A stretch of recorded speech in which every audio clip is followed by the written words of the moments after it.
Hello friends, I want to show you a quick demo of running a Raspberry Pi on a power bank and controlling it using the RaspController Android app. To show the demo, I have an LED connected over here. The white wire goes to ground and the yellow wire is going to GPIO pin number 2. Now let us quickly fire up our Raspberry Pi. I am connecting this to my power bank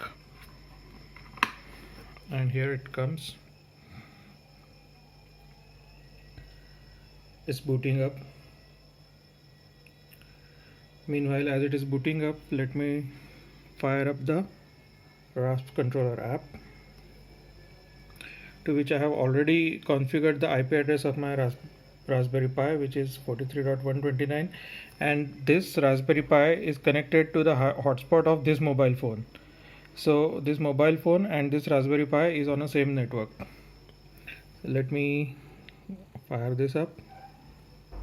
It's connected. GPIO control. I have already configured pin number 2 and 3 for LED. By default it takes that as an input pin, will make it output, and it is 0 at the moment. The moment I tap it and turn it on, this LED should light up. So here it is.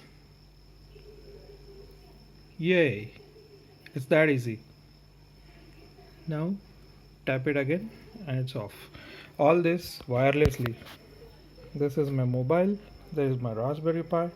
Let us check it again. Here it is. One, it turns on, it off.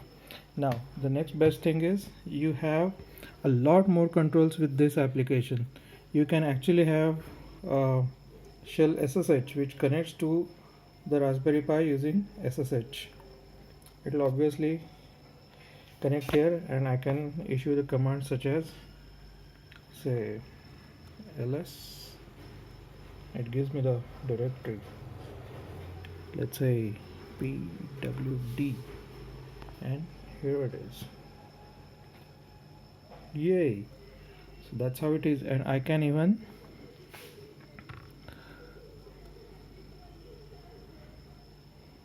have control to all of these things. It also gives you the pinouts and diagrams for various models of the Raspberry Pi. It has sensors. You can have various hats, and then you can even shut down all of this from your mobile phone. Isn't that great? So this is a separate unit, this being powered by a power bank, and you have all your IoT connections going out from here. What else does it take? It can't get easier than this. What say?